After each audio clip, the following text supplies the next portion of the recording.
اور شہداء کے لیے فاتحہ۔ بسم اللہ الرحمن الرحیم۔ الحمد للہ رب العالمین الرحمن الرحیم مالک یوم الدین ایاک نعبد و ایاک نستعین اہدنا الصراط المستقیم صراط الذین انعمت علیہم غیر المغضوب علیہم ولا الضالین۔ بسم اللہ الرحمن الرحیم قل هو اللہ احد اللہ الصمد لم یلد ولم یولد ولم یکن له کفوا احد۔ بسم اللہ الرحمن الرحیم قل هو اللہ احد اللہ الصمد لم یلد ولم یکن له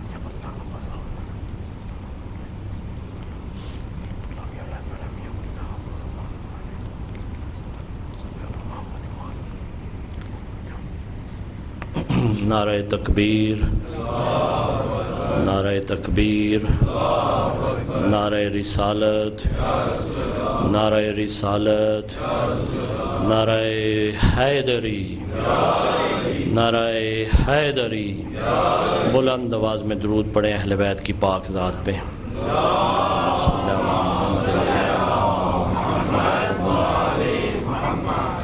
اعوذ باللہ من الشیطان اللعین الرجیم۔ بسم اللہ الرحمن الرحیم۔ الحمد للہ الذی لا یبلغ مدحتہ القائلون ولا يحصي نعماءه العادون ولا يؤدي حقه المجتهدون الذي لا يدركه بعد الهمم ولا يناله غوث الفتن الذي ليس لصفته حد محدود ولا نعت موجود ولا عجل ممدود فطر الخلائق بقدرته ونشر الرياح برحمته ووطد بالسحور ميادان أرضه أول الدين معرفة الجبار ثم الصلاة والسلام على السيد المكي المدني الهاشمي القرشي الأبتهي سيدنا ومولانا شفيع ذنوبنا وطبيب قلوبنا أبي القاسم محمد صلى الله على محمد وعلى أهل بيته الطيبين الطاهرين المعصومين المظلومين لا سيما بقية الله الأعظم إمام زماننا هذا روحي وأرواح العالمين لتراب مقدمه الفداء عجل الله تعالى فرجه الشريف واللعنة الله على أعدائهم أجمعين من يوم عداوتهم إلى يوم الدين أما بعد فقد قال الله تبارك وتعالى في كتابه المجيد وفي فرقانه الحميد وقوله الحق بسم الله الرحمن الرحيم وإذ ابتلى إبراهيم ربه بكلمات فأتمهن قال إني جاعلك للناس إماما قال ومن ذريتي قال لا ينال عهد الظالمين صلوات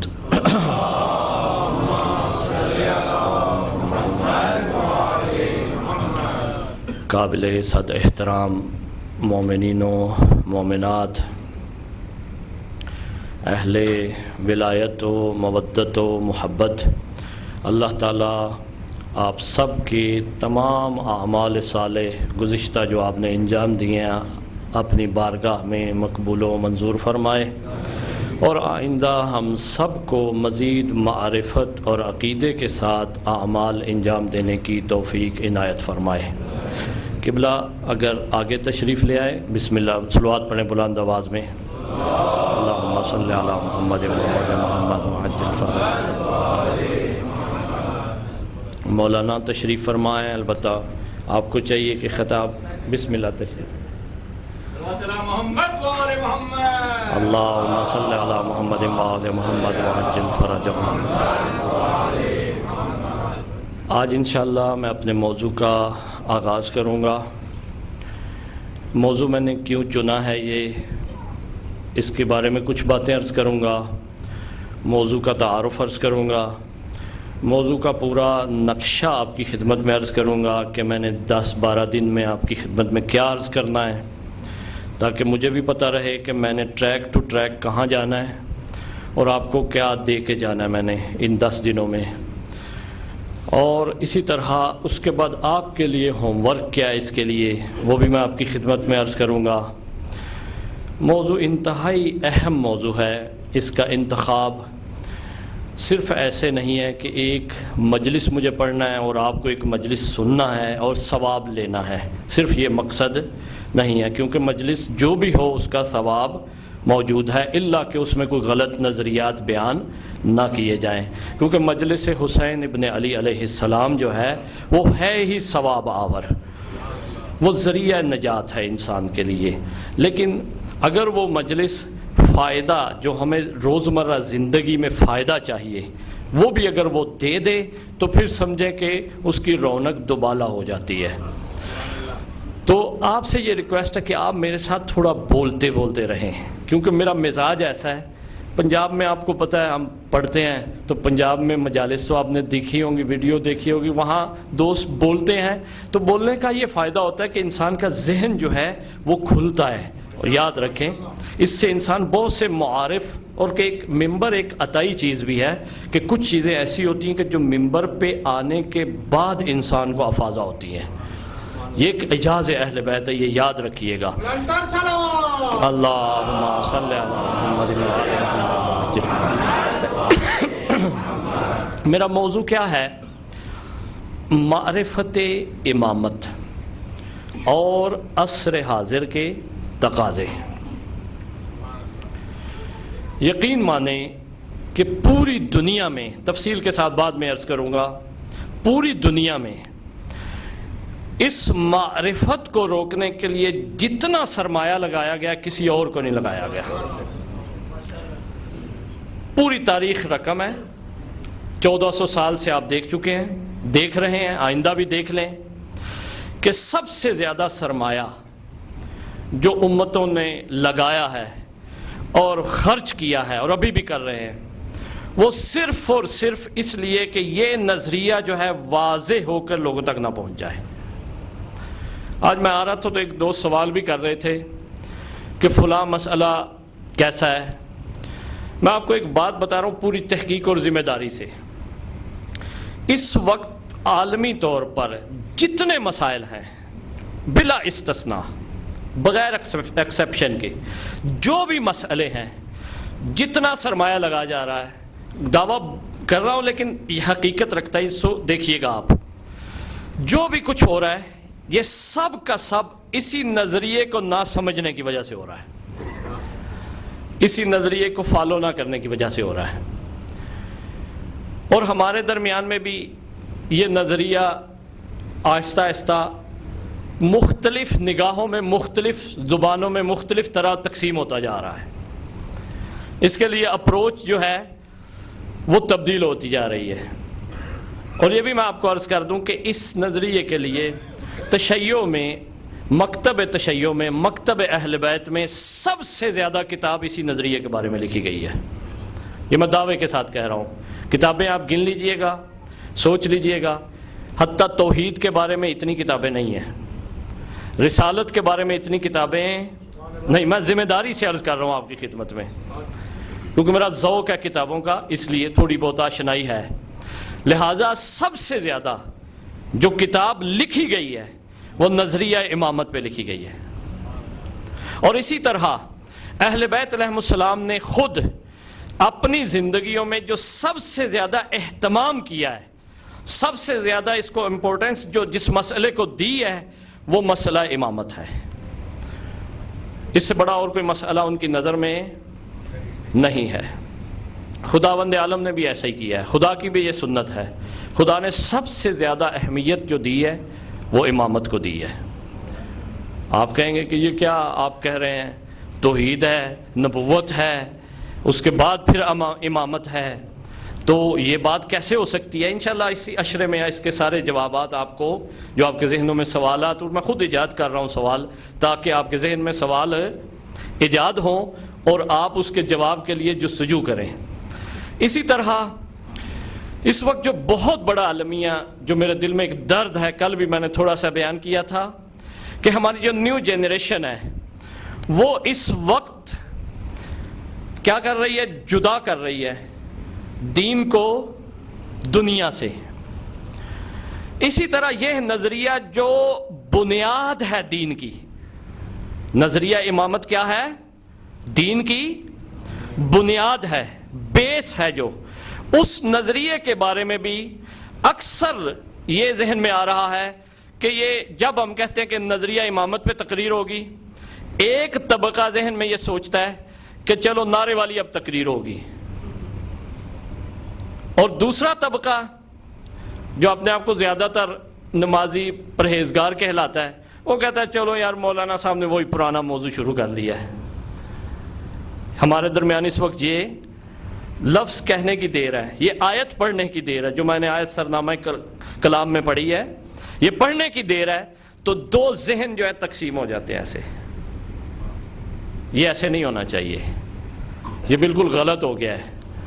جس نے بھی کیا وہ الگ بات ہے، جس کے بھی ذہن میں ہے وہ، اگر یہاں پہ مجھے معلوم نہیں، لیکن عمومی طور پہ یہ چیز دیکھی جا رہی ہے جو میری آبزرویشن ہے، لہٰذا اس کو آپ نے آئندہ یہ ذہن سے نکال دینا ہے، کیونکہ میں آپ کو دلائل کے ساتھ عرض کروں گا کہ یہ جو جدائی ہے کہ ایک طرف سے دین و تدین شو کرنا، ظاہر کرنا، اور دوسری طرف سے فضائل اہل بیت اور امامت کے مسائل کو تھوڑا کمتر سمجھنا ہے، دین نہیں ہوگا۔ یہ نماز نہیں ہوگی، یہ روزہ نہیں ہوگا، یہ حج نہیں ہوگا، یہ زکوٰۃ نہیں ہوگی، یہ خمس نہیں ہوگا، بلکہ یہ انسان کے دل کی ایک حسرت، یا اس کے دل میں ایک جنت کے لالچ میں، جنت کو لینے میں، حاصل کرنے کے لیے ایک ذریعہ ہوگا۔ یہ ایسا بالکل ذہن میں نہیں رکھنا ہے۔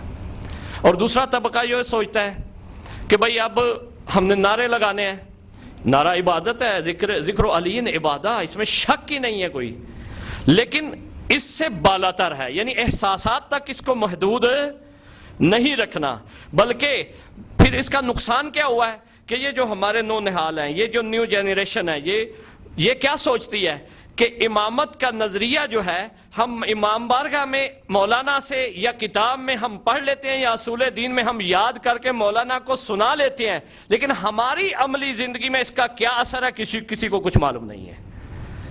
یعنی ہمارے کالج میں اس کا کیا اثر ہے، ہماری یونیورسٹی میں اس کا کیا اثر ہے، ہمارے معاشرے میں اس کا کیا اثر ہے، ہمارے گھر میں اس کا کیا اثر ہے، ہماری فیملی بیس پہ اس کا کیا اثر ہے۔ یہ ساری چیزیں جو ہیں وہاں پہ وہ کہتے ہیں امامت صرف امام بارگاہ میں ہے، یا ممبر پہ ہے، یا کتاب میں ہے، یا امتحان میں ہے، جو دینیات کا امتحان دینا ہم نے، وہ کاپی چھوٹی سی جو یاد کرنی ہے، وہ والدین نے بعد الظہر ہمارے لیے ٹائم رکھا ہوا ہے، وہ بھی ایک سلیبس میں سے ایک حصہ ہے، اور اس کو ہم نے یاد کر کے تو وہ سنانا ہے۔ یہاں کی حد تک اس جمود کو توڑنا ہے۔ اسی لیے میں نے اس موضوع کو جو اگلا حصہ اس کا رکھا ہے، معرفت امامت اور عصر حاضر کے تقاضے، کیا یہ نظریہ اس زمانے میں ہمیں نجات دے سکتا ہے؟ کیا یہ نظریہ اس زمانے میں ہمیں خوبی اور ہر قسم کی فضیلت دے سکتا ہے؟ کیا یہ نظریہ اس زمانے میں ایک نظام دے سکتا ہے؟ یہ نظریہ ہے کیا؟ یہ نظریہ کہاں سے آیا ہے؟ یہ نظریہ کب بنا ہے؟ یہ نظریہ کس نے پیش کیا ہے؟ یہ نظریہ کے فائدے کیا ہے؟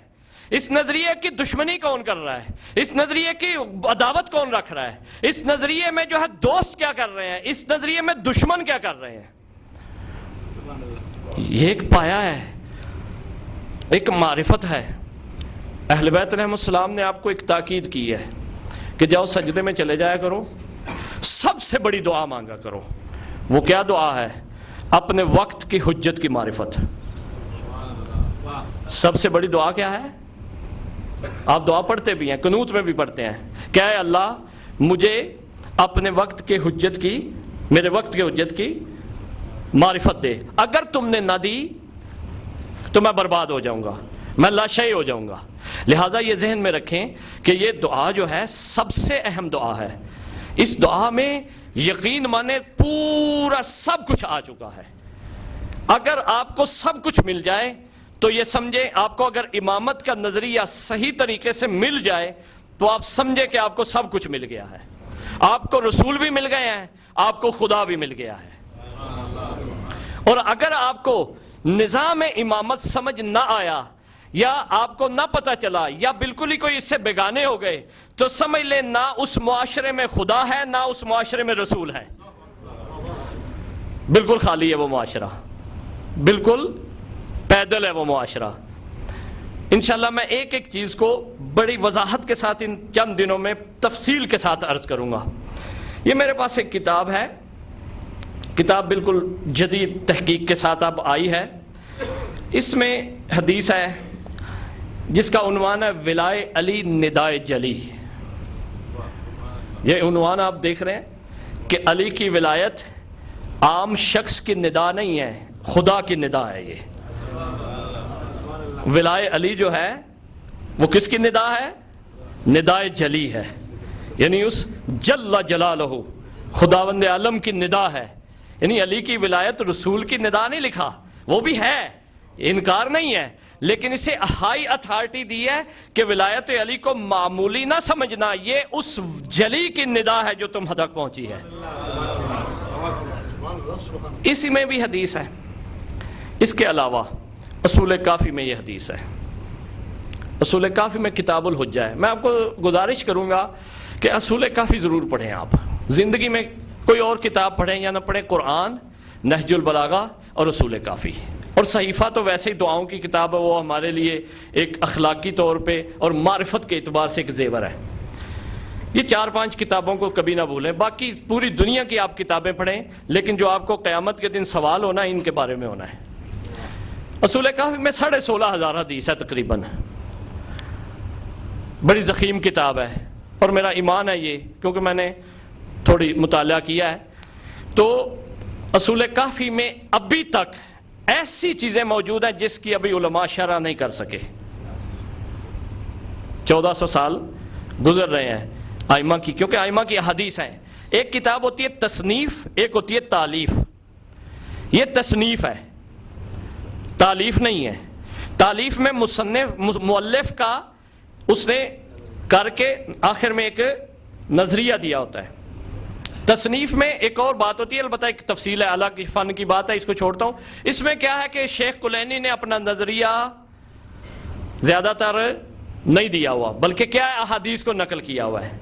لیکن شیخ کلینی نے نظریہ ایک الگ انداز میں دیا ہوا ہے، وہ یہ ہے کہ اس کا باب بندی کرنا، اس کی کتاب کرنا، اس کی تقسیم میں شیخ نے اپنا نظریہ دے دیا ہوا ہے۔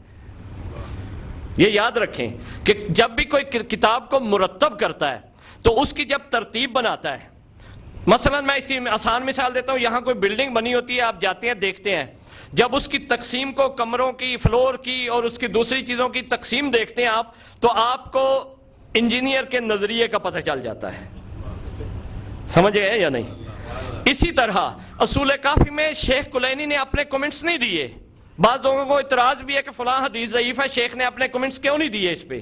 بہت ساری باتیں ایسی لکھی ہوئی ہیں کہ جو تشیع نہیں جس کو مانتی، لیکن اس میں کیوں اپنے کمنٹس نہیں دیے؟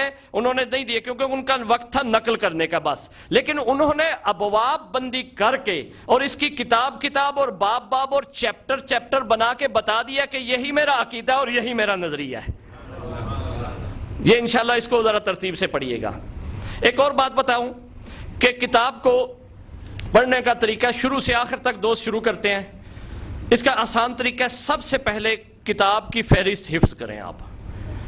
کتاب کی فہرست انڈیکس جو ہے وہ نصف علم ہوتا ہے، اس کا کیا ہوتا ہے؟ نصف علم ہوتا ہے، یعنی سمجھے آدھی کتاب آپ کے ہاتھ میں آ چکی ہے، اجمال آپ کے پاس ہے، تفصیل میں آپ پھر اوراق جو ہے وہ نکالیں گے۔ یہ اس کا طریقہ ہے۔ شیخ کلینی نے کتاب الحجہ میں بہت ضخیم کتاب لکھی ہے، یعنی اصول کافی میں پہلی کتاب جو قرار دی ہے کتاب العقل والجہل ہے۔ پھر کتاب العلم ہے، اس کے بعد دیکھیں کتاب التوحید آئی ہے۔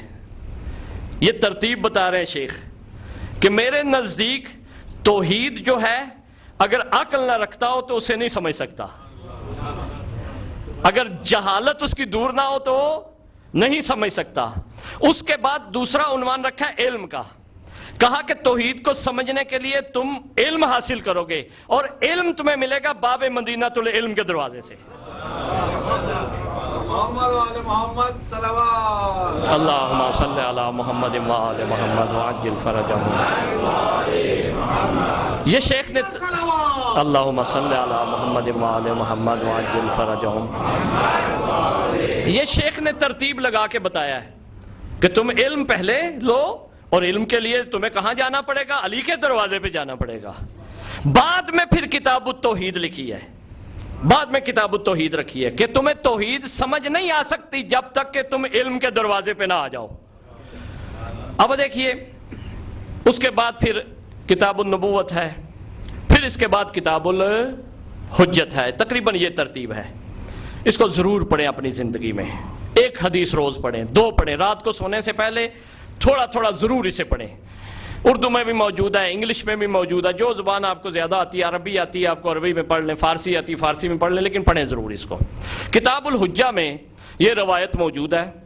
اسی طرح تیسری کتاب جو کیونکہ اہم روایت ہے اس لیے میں دوسری کتاب کا ذکر کر رہا ہوں، مرعۃ العقول ہماری ایک کتاب ہے، ضخیم کتاب ہے، بڑی واضح ہے، یہ اصول کافی کی شرح ہے، اس میں بھی علامہ مجلسی نے یہ لکھی ہے، اس میں بھی اس کی بڑی تفصیل سے شرح کی گئی ہے۔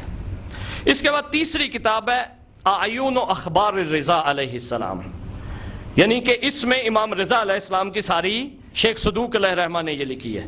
یعنی وہ میں کتابیں آپ کے مذہب کی بتا رہا ہوں کہ جو آپ کے مذہب کی بنیاد ہیں، بیس ہیں، یعنی شیخ کلینی علیہ الرحمہ، امام علامہ مجلسی، اور اسی طرح جو ہے وہ شیخ صدوق علیہ الرحمہ، انہوں نے بھی اس حدیث کو نقل کیا ہے۔ یہ حدیث کس سے ہے؟ امام رضا علیہ السلام سے۔ بلند آواز میں درود پڑھیں امام کو۔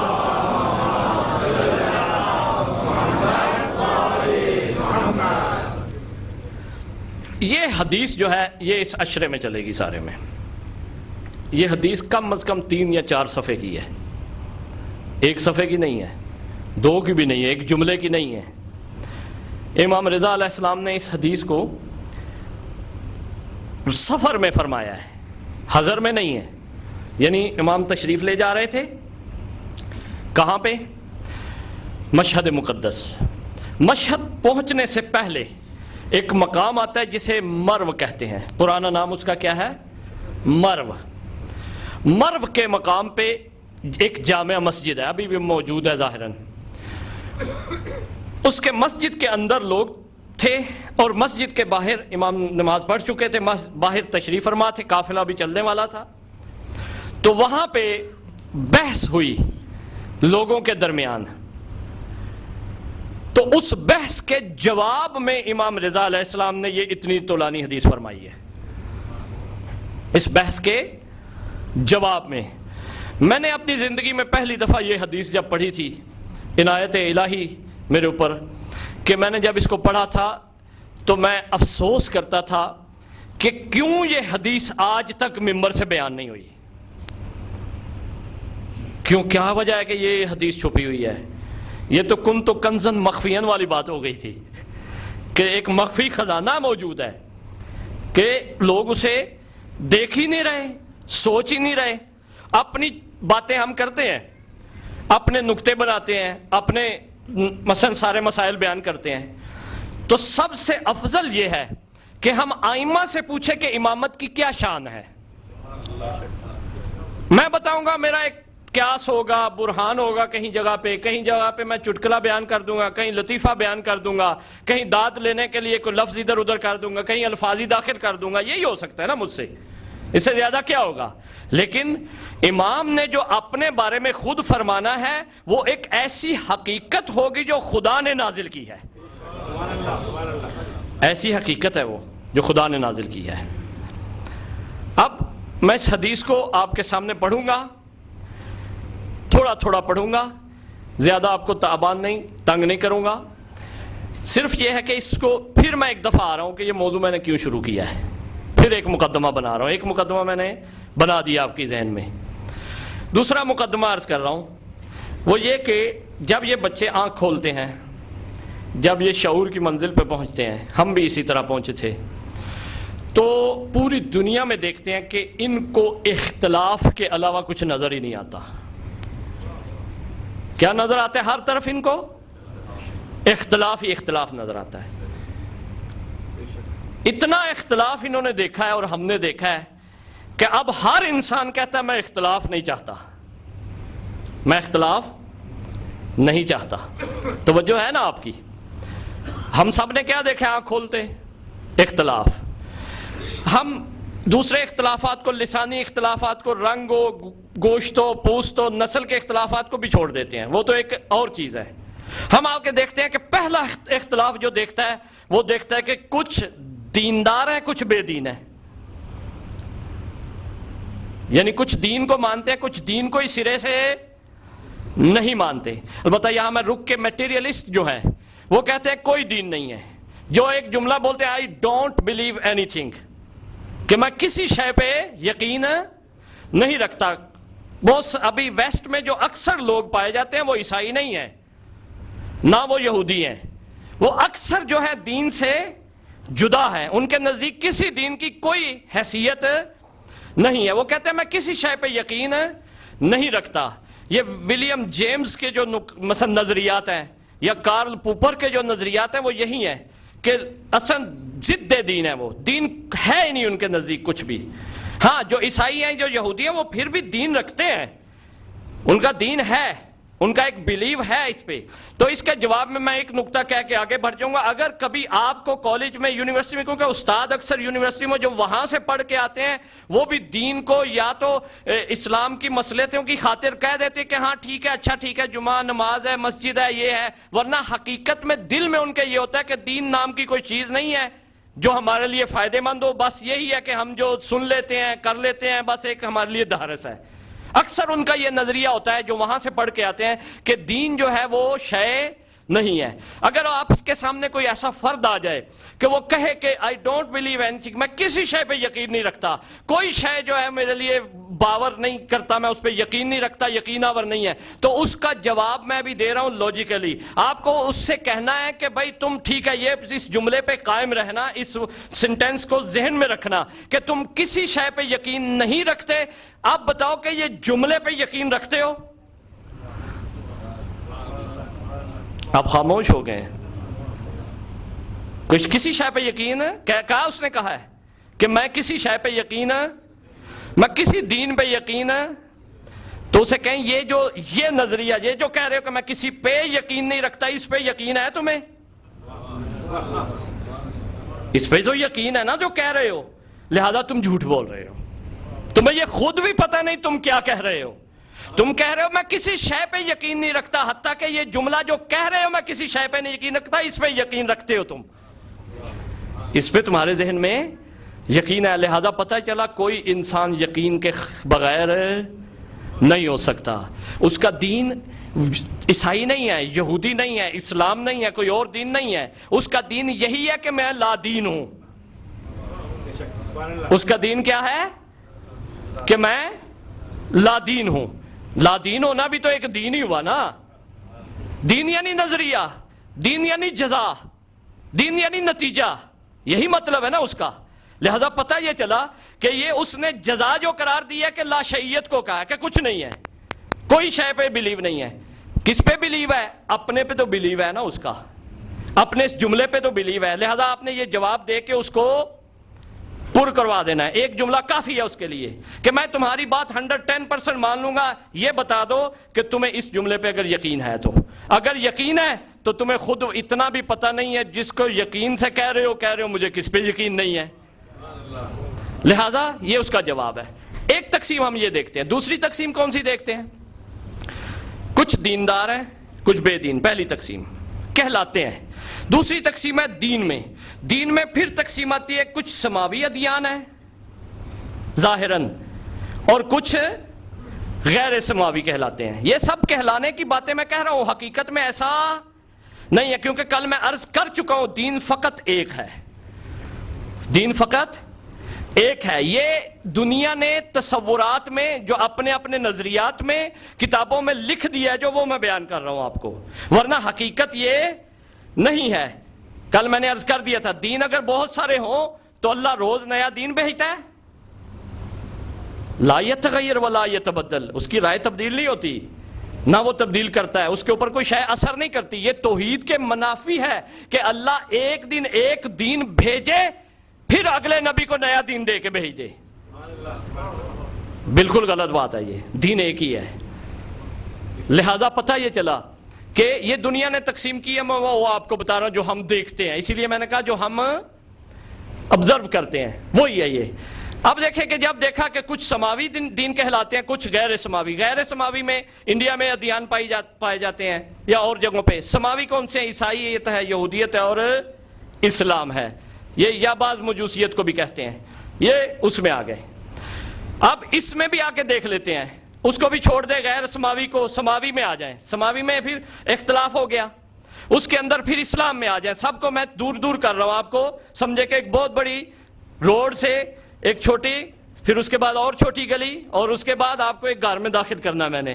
اب آپ دیکھیں یہی لوجیکلی تقسیم ہے کہ آپ بہت بڑے میدان سے ایک میدان میں، دوسرے چھوٹے، اس سے بعد آپ دیکھیں اسلام میں آ جائے. جب اسلام میں وہ آنکھ کھولتا ہے تو اسے بہت سے نظریات نظر آتے ہیں. وہ ایک دفعہ کہتے ہیں میں کیا کروں، کس طرف جاؤں.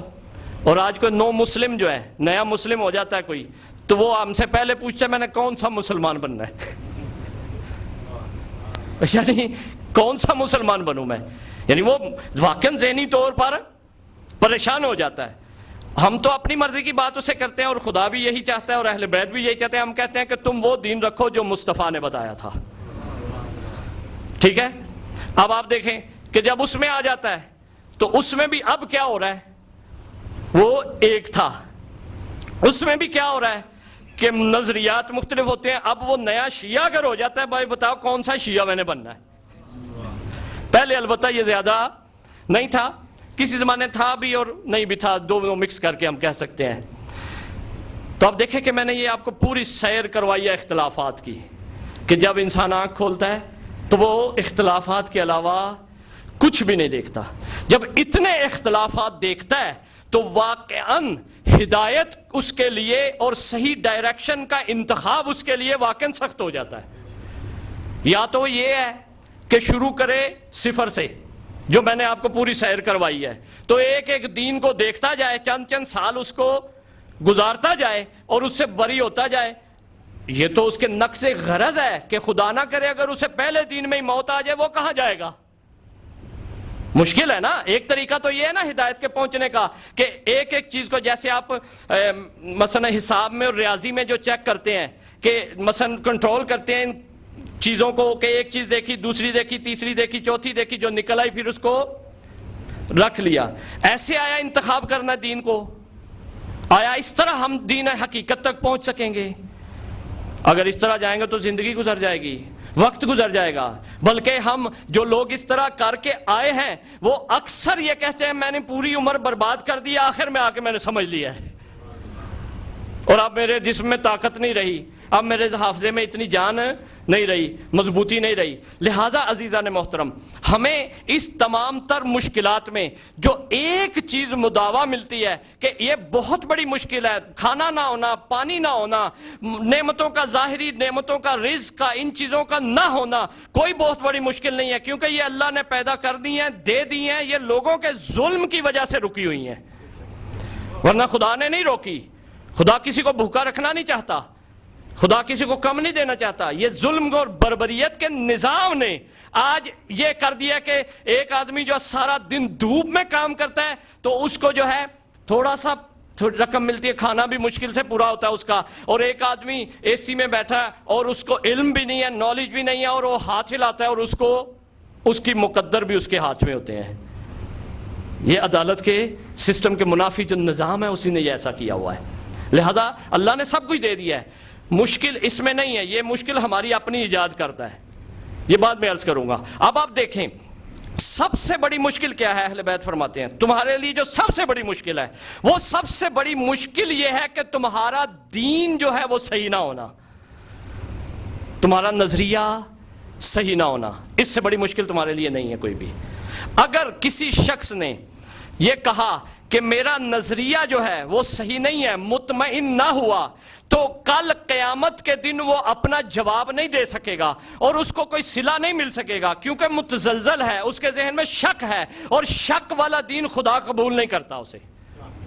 ایک صورت یہ ہے۔ دوسری صورت یہ ہے کہ کہتے ہیں میں یقین سے درست ہوں۔ اب دین میں اگر انسان دیکھتا ہے کہ اختلافات دیکھتا ہے تو بڑی مشکل میں پڑ جاتا ہے۔ مشکل میں ایک ہی اس کا حل ہے کہ وہ مشکل کشا کے دروازے پہ آ جائے۔ محمد و آل محمد صلوات۔ اللہم صلی علی محمد و آل محمد۔ آپ سے التماس ہے کہ اگر آپ تھوڑا تھوڑا آگے تشریف لے آئیے گا، آپ پیچھے جو ہے جگہ پوری ہو چکی ہے، اور ایک اعلان مان لیجیے گا 7540 RR یہ لیکسس گاڑی ہے، اس نے باہر جو بلاک کیا ہوا ہے اور اس کی وجہ سے جو پرابلم بھی ہو رہی ہے، اور اسی دوران میں یہ 2 منٹ آپ کے لے کے ظاہر ہے کہ ڈسٹربنس ہوئی ہے، لیکن اس کی بیسک وجہ یہ ہے کہ کار پارکنگ جو ہے اس کے لیے آپ سے 2 منٹ لوں گا، اور اس میں آپ سے میں گزارش کروں گا کہ پچھلے سال آپ لوگوں نے انتہائی اچھے طریقے سے ہمارے ساتھ کوآپریٹ کیا، تمام والنٹیئر کے ساتھ آپ کی کوآپریشن اچھی رہی، اور دیکھیے کوئی میجر ایسا ہم لوگ ٹربل فری جو ہے الحمدللہ یہاں پر اتنے لوگ آتے رہے، مجالس اٹینڈ کرتے رہے۔ اس دفعہ بھی آپ سے دستہ یہ گزارش ہے کہ پلیز آپ جو لیٹ ڈراپ آف کی ہے وہ صرف ہم نے رکھی ہے ڈسیبل اور ایلڈرلی پیپل کے لیے، جو بزرگ لوگ ہیں اور جو ڈسیبل لوگ ہیں وہ یہاں تک آ سکتے ہیں، یہاں پہ ڈراپ کیا جا سکتا ہے سب کے لیے۔ باقی کے لیے پیچھے پارکنگ یا پارکنگ دیکھ کے آئیے گا، کیونکہ اگر یہاں پر 2 یا 3 گاڑیاں کھڑی ہوتی ہیں، پیچھے لائن لگ جاتی ہے اور ایک دم پولیس کو پھر فون کر دیا جائے گا، جس کی وجہ سے ہم سب لوگ پرابلم میں آ سکتے ہیں۔ تو ہم ایک آرگنائز کمیونٹی ہیں، ایک سید الشہداء کا غم منانے کے لیے آئے ہیں، تو میری آپ سے گزارش رہے گی کہ پلیز میک شیور کہ آپ کی پارکنگ جو ہے بالکل صحیح جگہ پر ہے، اور ایک دفعہ نعرہ صلوات مان کے انشاءاللہ تھوڑا سا آگے تشریف لے آئیے، اور اس ڈسٹربنس کے لیے آپ سے معذرت خواہ ہیں۔ انشاءاللہ امید کرتے ہیں کہ کل سے یہ ڈسٹربنس نہیں ہوگی۔ اللہم صلی علی محمد و آل محمد وعجل فرجہم۔ تو عزیزان محترم، مشکل کشا کے دروازے پہ آئیں گے تو یہ مشکل حل ہوگی، ورنہ یہ مشکل کسی صورت میں حل ہونے والی نہیں ہے۔ لہذا نظریہ امامت کے بارے میں چند چیزیں آپ کو اب دے رہا ہوں، جو میں نے پڑھنا ہے وہ پورا شیڈیول آخر تک بتا رہا ہوں۔ 4 چیزیں ایک بتاؤں گا، 4 ایک بتاؤں گا، اور 4 ایک بتاؤں گا۔ 4 تیے کتنے ہو گئی؟ 12 چیزیں بتاؤں گا، اور اتفاق نہیں یہ یقین ہے کہ قرآن میں 12 دفعہ امام کا لفظ آیا ہے۔ قرآن کریم میں 12 دفعہ امام کا لفظ آیا ہے، نہ 13 دفعہ آیا نہ 11 دفعہ آیا ہے۔ یہ بھی اجاز الہی ہے کہ امام بھی باہر آئے اور لفظ بھی 12 دفعہ آیا ہے۔ اب آپ دیکھیں کہ وہ 4 چیزیں کیا ہیں۔ مقدمہ آپ کے ذہن میں بیٹھ گیا کہ کیوں میں نے اس موضوع کو لیا ہے، اور انشاءاللہ بار بار بیان کرتا بھی رہوں گا جو آگے چیزیں آئیں گی، کیونکہ ابھی سب چیزیں ابھی بیان کی تو آپ اس میں مشکل ہو جائے گی، آپ کو آپ سمجھ نہیں پائیں گے۔ سب سے پہلے ہم نے دیکھنا ہے کہ امام کون ہوتا ہے، امام کسے کہتے ہیں۔ ایک لفظ ہوتا ہے کیا اور ایک ہوتا ہے کون۔ امام کیا ہے اور امام کون ہے۔ جب بھی کسی شے کے بارے میں، ہم فلسفے میں یہ پڑھاتے ہیں اور پڑھتے ہیں کہ جب کسی بارے میں سوال ہوتا ہے کیا ہے تو اس کی حقیقت کے بارے میں سوال ہوتا ہے، اور جب اس کا سوال ہوتا ہے کون ہے اس کی صفات کے بارے میں سوال ہوتا ہے۔ اللہ کے بارے میں یہ کہا جائے کہ اللہ کیا ہے کوئی نہیں بتا سکتا، کہ اس کی حقیقت کے بارے میں سوال ہے، اس کی حقیقت کوئی جانتا نہیں ہے۔ اسی طرح رسول کیا ہے یہ حقیقت کے بارے میں سوال ہے، یہ بھی کوئی بتا نہیں سکتا خدا اور رسول کے علاوہ اور امام کے علاوہ۔ اور اسی طرح امام کیا ہے یہ بھی کوئی بتا نہیں سکتا کہ امام کیا ہے، کیونکہ حقیقت کے بارے میں سوال ہے۔ اور حقیقت یاد رکھیں، جو کسی کی حقیقت جان جائے وہ اس کا ولی کہلاتا ہے۔ سن لیں جملے کو، آپ تھوڑا بولے میرے ساتھ، کہ جو جس کی حقیقت کو جان جائے وہ اس کا ولی کہلاتا ہے۔ ائمہ ہماری حقیقت کو جانتے ہیں، اسی لیے ہمارے ولی ہیں، اسی لیے ہمارے مولا ہیں، اور ہم ان کے مولا نہیں بن سکتے کیونکہ ہم ان کی حقیقت کو جان ہی، ہماری رسائی نہیں ہے۔ ہماری عقل و شعور کی بالیدگی جتنی مرضی ہو جائے، چاہے سلمان کی کوئی منزل پہ پہنچے، علی کی حقیقت کو نہیں جان سکتا۔ لہذا اسی لیے خداوند عالم نے حدیث قدسی میں بھی ہے، رسول نے بھی فرمایا کہ اے علی، تجھے اور مجھے کوئی نہیں جانتا، خدا جانتا ہے۔ یا تو مجھے جانتا ہے، یا میں تجھے جانتا ہوں، یا ہمیں خدا جانتا ہے، اس کے بعد کوئی اس دائرے میں داخل نہیں ہے۔ اہل بیت البتہ سب داخل ہیں، امام زمانہ بھی داخل ہے، مراد ایک ہی ہے کیونکہ یہ ایک نور ہے، ان سب کی حقیقت ایک ہے۔ لہذا عزیزان محترم، امام کیا ہے کہ تو میں نے سوال کا جواب ہی کلوز کر دیے باب کہ کیا کہ آپ نے سوال نہیں کرنا۔ امام کون ہے، اس کا جواب خود جو ائمہ نے فرمایا ہے وہی ہم دے سکتے ہیں، ورنہ اپنی طرف سے یہ بھی نہیں دے سکتے، کیونکہ قرآن کریم کی آیت ہے کہ تم اللہ کو اپنی طرف سے صفات مت دینا۔ اللہ پاک و پاکیزہ ہے، تم اپنی طرف سے اما یصفون کہ تم صفت نہ دینا، کیونکہ جب بھی تم صفت دو گے تمہاری رسائی اتنی نہیں ہے، وہ رسائی سے بلند ہے، تم اس کے لیے وہ صفت دو گے جو اس کے لیے عیب و نقص بن جائے گا۔ اسی لیے کہا اہل بیت میں تم بھی ہمیں کبھی وصف نہ دینا، تم بھی ہمیں کوئی صفت نہ دینا، جو اللہ نے ہمیں صفت دی ہے ہم تمہیں وہ بتائیں گے، ہم تمہیں سمجھائیں گے، اسی پہ رہنا، اسی پہ یقین رکھنا، اور وہی تمہارے لیے کافی اور شافی ہوگا۔ اپنی طرف سے ہماری صفات مت بنانا، اپنے نظریات کے سانچے میں ہمیں مت ڈالنا، کیونکہ تمہارے نظریے بہت لمیٹڈ ہیں اور ہم تمہاری عقلوں سے ان لمیٹڈ ہیں، لہذا کبھی بھی ایسا نہ کرنا۔ امام کون ہیں، پہلا سوال، اور امام کی رسپانسبلٹیز کیا ہیں، ذمہ داریاں کیا ہیں۔ 4 باتیں بتاؤں گا امام کون ہے، اور 4 ذمہ داریاں بتاؤں گا امام کی۔ پہلی بات کہ امام کو کون منتخب کرتا ہے، دوسری بات کہ امام کا علم کون سا ہوتا ہے، تیسری بات کہ امام معصوم ہوتا ہے یا غیر معصوم ہوتا ہے، اگر معصوم ہوتا ہے کیوں معصوم ہوتا ہے، وجہ کیا ہے اس کی کہ امام کو معصوم ہونا چاہیے، اگر معصوم ہے تو اللہ کی طرف سے معصوم ہے یا خود معصوم بنا ہے، اگر اللہ کی طرف سے کیوں ہے، اگر خود بنا ہے خود کیسے بنا ہے، اس میں انشاءاللہ ڈیپلی ہم جائیں گے۔ اور چوتھی بات کہ امامت ہمیشہ رہے گی، امام روئے زمین پر ہمیشہ رہے گا، بغیر امام کے زمین قائم نہیں رہ سکتی۔ اس کے بعد امام کی ذمہ داری کیا ہے، 4 چیزیں یہ پوری ہو گئیں، پہلا انتخاب، دوسرا علم، تیسرا عصمت، چوتھا دائماً رہنا، کنٹینوس ہونا امامت کا۔ یہ 4 چیزیں ہو گئی، یہ ذہن میں انتخاب و علم و عصمت و کنٹینوس رہنا، اور 4 چیزیں اس طرف سے کہ سب سے بڑی ذمہ داری امام کی ولایت تکوینی رکھنا، دوسری ذمہ داری امام کی مرجع دینی ہونا حقیقت میں، تیسری ذمہ داری امام کی حکومت کا مالک ہونا، چوتھی ذمہ داری ہے امام کی امت کے لیے ابد سے ازل تک آئیڈیل ہونا۔ یہ 4 چیزیں امام کی ذمہ داریاں ہیں، یہ انشاءاللہ 4 اور 4 8 ہو گئیں۔ اس کے مقابل میں اگر وہاں علم ہے تو ہم نے کیا بننا ہے، ہماری بھی تو ذمہ داری ہے نا، کوئی خالی ہم نے خوش تو نہیں ہونا سن کے، ہم نے کوئی یہ تو نہیں کرنا کہ سن لیا ٹھیک ہے جی اوکے پاس ہے، پاس تو اللہ نے پہلے ہی کیا ہوا، بھیجا ہوا انہیں، ہم کون ہوتے ہیں کہ پاس فیل کریں۔ ہماری ذمہ داری کیا ہے، جب ہم یہ سن لیں کہ علم وہاں اتنا تھا، عصمت وہاں اتنی تھی، اور اس ہر دور میں تھے، اور جو ہے وہ ولایت تکوینی رکھتے ہیں، ولایت تشریعی رکھتے ہیں، اور اس کے بعد جو مرجع دینی ہے، اور وہ کیا ہے امت کے لیے نمونہ ہے، تو ہماری اس کے مقابل میں کیا ذمہ داری آتی ہے، ہماری اسی سے ذمہ داریاں بنتی ہیں، کیونکہ ہمارا یہ عقیدہ ہے کہ قیامت کے دن سب نے کس کے پیچھے ہونا ہے؟ امام کے پیچھے ہونا ہے۔ امام کے پیچھے جا ہی وہ سکتا ہے جو امام کی صفات اپنانا شروع کرے۔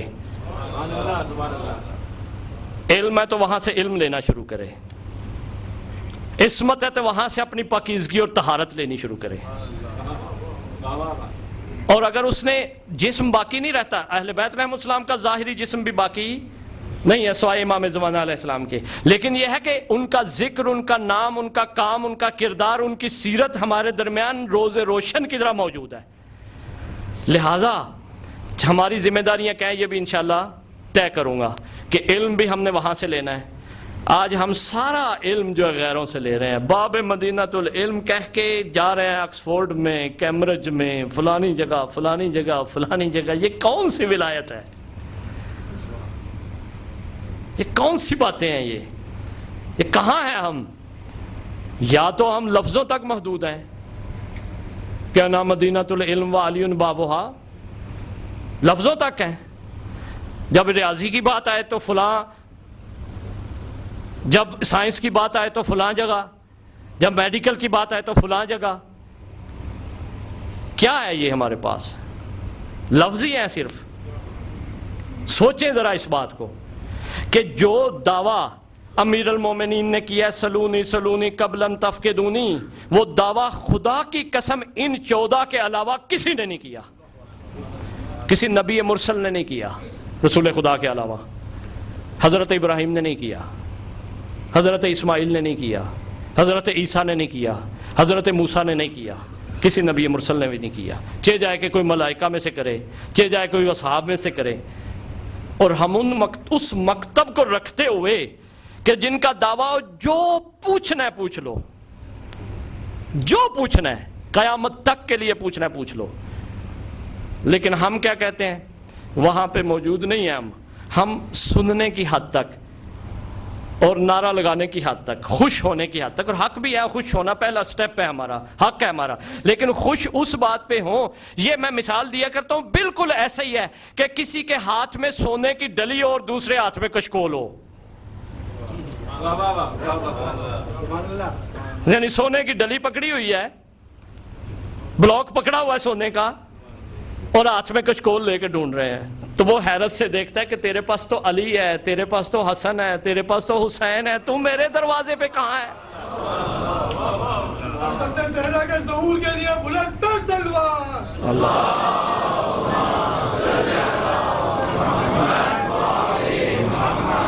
ممکن ہے کسی کے ذہن میں خیال ہے چلو وہ تو چلے گئے ہیں، ظاہری دنیا سے پردہ کر گئے ہیں، شہادت ہو گئی ہے ان کی، تو وہ کہے گا بیوی تو دیکھ تیرے لیے حجت موجود ہے، تیرا امام موجود ہے، تیرا امام زندہ ہے، وہ فرزند علی زندہ ہے جو کہہ رہا ہے ابھی بھی ندارے رہے سلونی سلونی قبل ان تفقدونی، اور تم میرے دروازے پہ آئے ہوئے ہو، تم ادھر کیا کر رہے ہو؟ وہ حیرت سے ادھر سے مواد نکال رہا ہے، اسی اینٹ سے دیکھ کے کچھ نہ کچھ کہ یہ اینٹ کیسی ہے ذرا دکھاؤ تو صحیح، تھوڑا تھوڑا دیکھ کے تو وہ آپ کو بنا کے دے رہا ہے، تو آپ اس پہ ڈالروں کے ڈالر بھی دے رہے ہیں اور بڑے خوش بھی ہو رہے ہیں، اور اپنے نظام کو اپنے نونہالوں کے ذہن میں ڈال رہے ہیں کہ وہ جو ہے نا پرانا ہو چکا ہے، اس میں کچھ بھی نہیں رہا، وہ سننے کی حد تک، بولنے کی حد تک، ممبر کی حد تک، مسجد کی حد تک، دینیات کی حد تک رہ گیا ہے۔ اس لیے میں نے اس موضوع کو شروع کیا ہے کہ یہ میں آپ کی خدمت میں عرض کر کے جاؤں ان 10-12 دنوں میں کہ یہ نظام آیا اس وقت جواب گو ہے یا نہیں ہے، یہ انشاءاللہ تفصیل سے عرض کروں گا۔ عزیزان محترم، 2-4 جملے میں حدیث کے ضرور پڑھوں گا آپ کی خدمت میں تاکہ اس کا آغاز ہو جائے اور میرے مولا کی زبان سے۔ اس کی سند بالکل ٹھیک ہے۔ اس کا عنوان ہے وصفہ علیہ السلام الامامۃ والامامہ ومنزلتہ۔ یہ میں اوپر سے دیکھ کے اس لیے پڑھ رہا ہوں کیونکہ میرا دل چاہتا ہوتا ہے کہ امام نے جو خود فرمایا وہ پڑھوں اور ایک ایک جملہ آپ کی طرف کنوے کروں میں۔ اس کی ایک لذت ہوتی ہے انسان کی جب مطالعہ کرتا ہے، زبانی ویسے یاد ہے مجھے، لیکن ایک برکت کے لیے، ایک مثلا ایک خاص معنویت کے لیے جو امام نے توصیف بیان کی ہے، کس کی؟ امامت کی اور امام کی. یہاں پتہ چلا امامت الگ چیز ہے، امام الگ چیز ہے. البتہ الگ ایسے نہیں کہیں کہ مولانا نے کہہ دیا دو چیزیں جدا ہیں، نہ، یعنی امام نے دو زاویہ نگاہ سے اسے دیکھا ہے شے ایک لیکن دو زاویہ نگاہ ہے. اس کے بعد امام فرماتے ہیں وہ منزلت ہو، اور اس کی کیا ہے منزلت کتنی ہے، قدر و منزلت کیا ہے. قال عبد العزیز ابن مسلم، یہ راوی کا نام ہے، عبد العزیز ابن مسلم کہتا ہے کنا مع الرضا علیہ السلام، کہ ہم امام رضا علیہ السلام، بلند آواز میں درود پڑھیں امام کے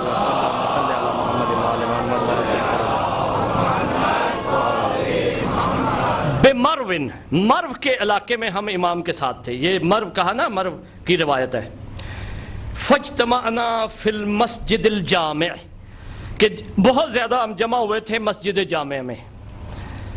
بہا فاراد الناس بینہم امر الامامہ، کہ لوگ امامت کے بارے میں آپس میں گفتگو شنید اور مناظرہ اور بحث و مباحثہ ڈیبیٹ کر رہے تھے.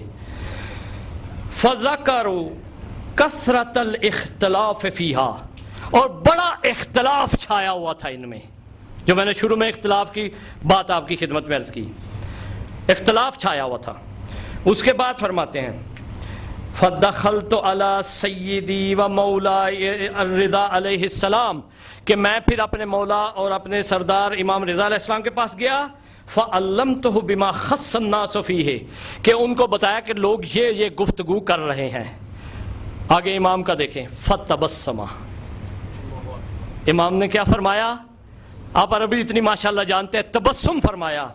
ثم قال، پھر فرمایا یا عبد العزیز، اے عبد العزیز، جاہل القوم، یہ قوم ساری جاہل ہے، یہ قوم کیا ہے جاہل ہے. وَخُدِعُوا عَنْ أَدْيَانِهِمْ، اور اپنے دین سے دھوکہ کھائی ہوئی قوم ہے، یہ اپنے دین سے دھوکہ کھائی ہوئی قوم ہے. وَأَدْيَانِهِمْ إِنَّ اللَّهَ جَلَّ وَعَزَّ لَمْ يَقْبِضْ نَبِيَّهُ. یہاں تک میں اکتفا کرتا ہوں کیونکہ وقت کی دامن میں گنجائش نہیں ہے، کل اس کو جاری کروں گا. یہ دیکھیے گا کہ اس کے لفظ بتائیں گے کہ یہ معصوم نے کہا ہوا ہے، اس کی تکوین، اس کا بنانا، اس کا سٹرکچر، یہ سب کچھ بتائے گا کہ یہ معصوم کا کلام ہے. لہذا عزیزان محترم، یہی میں بیان کو روکتا ہوں. یہ اختلافات جو معاشرے میں اور امت میں آئے ہیں، ان کو اختلافات کو اہل بیت علیہم السلام نے ختم کرنے کے لیے اپنی جان دی ہے. جو سب سے زیادہ پسند تھا نا علی کو، وہ یہ تھا کہ امت میں تفرقہ نہ ہو. لوگ پوچھتے ہیں علی نے جنگ نہیں کی، کیوں نہیں کی؟ تو اس کا جواب یہ، علی کو امت کے اتحاد کی بڑی محبت تھی.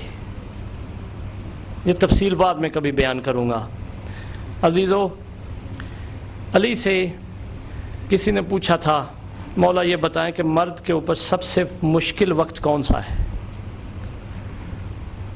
نہ رونے والا امام علی. مولا اس سوال کے اوپر آنسو بہائے، روایت ہے. علی امام کے آنسو جاری ہوئے ہیں. جاری ہو کے کہا کہ بڑا سخت سوال تو نے کیا ہے. سوال سخت کیوں تھا؟ کہا مرد کے لیے سب سے مشکل وقت وہ ہے کہ جب وہ دیکھ رہا ہو اور اس کی زوجہ کو کوئی تازیہ نے مار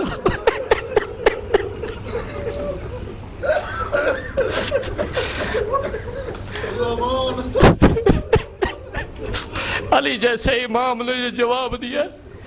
عزادارو، آپ کے دل بہت نرم ہے، آپ سمجھ گئے ہیں.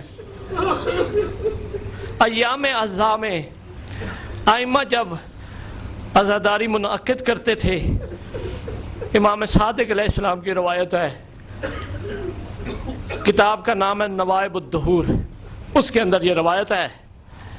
عزادارو، جب صف عزا بچتی تھی نا، تو شروع کے دنوں میں مولا خطیب سے یا ذاکر سے یا مرثیہ خان سے کہتے تھے میری جدہ فاطمہ کا مرثیہ.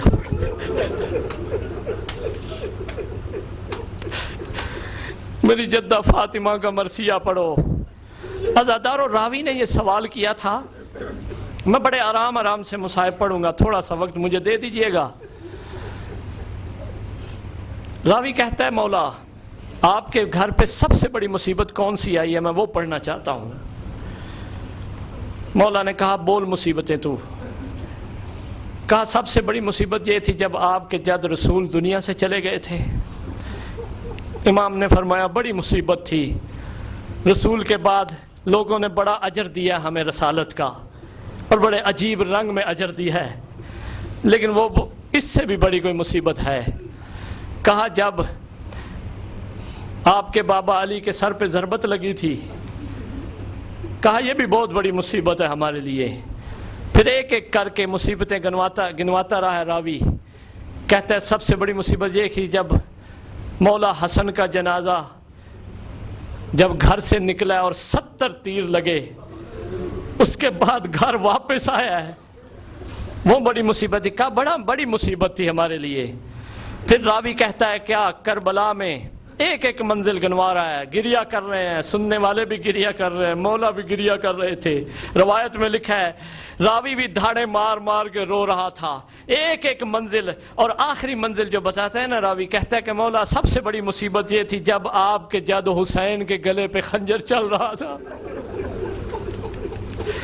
مولا کہتے ہیں بہت بڑی مصیبت تھی ہمارے لیے یہ، لیکن اس سے بھی بڑی ایک مصیبت ہے۔ یہ راوی جو ہے اپنا سر پیٹ کے کہتا ہے، ماتھا پیٹ کے کہتا ہے مولا وہ مصیبت کون سی تھی؟ کہا وہ مصیبت یہ تھی کہ جب ایک طرف دیوار تھی اور دوسری طرف دروازہ تھا، دروازہ جل رہا تھا اور دروازے کو لوگوں نے میری جدہ فاطمہ کے بطن پہ گرا دیا تھا۔ یہ مصیبت ہمارے لیے بڑی مصیبت۔ اجرکم علی اللہ، اجرکم علی اللہ۔ عزادارو، اللہ آپ کو اور کسی غم میں نہ رلائے۔ تھوڑا سا مصائب پڑھنا چاہتا ہوں، بس زیادہ نہیں پڑھنا چاہتا۔ منزل بے منزل لے کے چلوں گا، رونے کی راتیں ہیں، اللہ جانے اگلے سال یہ نصیب ہو یا نہ ہو۔ عزادارو، میں مستند روایتیں پڑھنے کا عادی ہوں۔ کتابوں کے نام میں بتا دیتا ہوں، بیت الاحزان ہے، سلیم بن قیس حلالی کی ایک کتاب ہے، اس کے بعد 2-3 اور کتابیں ہیں، مجھ سے پوچھ لیجئے گا، غلط روایت نہیں پڑھوں گا میں، حوصلے سے سننا۔ امام صادق نے کیوں اس کو بڑی مصیبت کہا ہے ہر مصیبت کے گننے کے بعد؟ عزادارو، جب رسول کا بھی کفن میلا نہیں ہوا تھا تو کچھ لوگ پرسہ دینے کے لیے آئے بطول کے دروازے پہ۔ جب پرسہ دینے کے لیے آئے نا تو خالی ہاتھ نہیں آئے، میں سخت نہیں پڑھوں گا، اپنے ساتھ کچھ تحفے لے کے آئے۔ وہ تحفوں کی صورت یہ تھی کہ لکڑیاں تھیں، ان کو آگ لگی ہوئی تھی۔ عزادارو، جب وہ دروازے پہ پہنچے ہیں نا، کتابوں نے 200 بھی تعداد لکھی ہے، 300 بھی تعداد لکھی ہے، میں کتاب سے پڑھ کے آپ کو بتا رہا ہوں، لیکن میں تعداد معین نہیں کرتا، کہتا ہوں کہ بہت سا ہجوم آ گیا اس دروازے پر، جس دروازے پر رسول رک کے صلوات و سلام پڑھتے تھے، اس دروازے پر جہاں جبرائیل آتے تھے اور بغیر اجازت کے اندر داخل نہیں ہوتے تھے۔ عزادارو، سنو گے کیا ہوا جب انہوں نے پرسہ دینے کے لیے آواز بلند کی، کہا علی گھر سے باہر آؤ۔ فاطمہ جو سہارا لے کے نہیں اٹھی ہے، سر کے بال سفید نہیں تھے، 18 سال کی عمر تھی، بی بی جب اٹھی ہے، اٹھنے کے بعد دروازے تک پہنچتی ہے، دروازہ ایک پلڑے کا تھا۔ روایت لکھتی ہے بی بی نے دروازے پہ ہاتھ رکھے ہیں، جب ہاتھ رکھے نا سیدہ نے، پیچھے دیوار تھی، ظالموں نے پہلے دروازے کو آگ لگانا شروع کی ہے۔ جب دروازہ تھوڑا سا جل گیا، دروازے میں میخیں لگی ہوئی تھی، لوہے کی میخیں لگی ہوئی تھی۔ عزادارو، ایک مرتبہ دروازے کو دھکیلنا شروع کیا. جب دروازہ دھکیلتا دھکیلتا بھاری دروازہ تھا, فاطمہ دروازے کے پیچھے تھی, بی بی کے بطن پہ دروازہ جب گرا پسلیاں ٹوٹنے لگی, بازو ٹوٹنے لگا. جب بازو اور پسلیاں ٹوٹی, اگلا جملہ سن لینا, مجھے معاف کر دینا, لکھا ہے تاریخ میں خرت مغشیتن بے وجہہا, فاطمہ منہ کے بل زمین پہ آ گری. جب زمین پہ آئی دروازہ بی بی کے اوپر آ گیا. جب دروازہ آیا لوگوں نے گھر میں داخل ہونا شروع کیا, لوگوں نے داخل ہونا شروع کیا. داخل ہو کے علی کے گلے میں جب رسی ڈال لی, ایک پرسا اور پڑھ دوں بس میں تمہارے لیے. جب علی کے گلے میں رسی ڈالی ہے نا تو بی بی نے اپنے آپ کو سنبھالا ہے. بی بی نے جب سنبھالا ہے تو علی کے دامن میں ہاتھ ڈالا ہے کہ میں اپنی زندگی میں علی کو جانے نہیں دوں گی. عزاداروں جب ہاتھ ڈالا ہے نا تو روایت لکھتی ہے ظالم نے تلوار نکالی ہے ان ہاتھوں پہ جس پہ رسول بوسے دیتے تھے, تلوار کے بار شروع کیے ہیں. ماتم حسین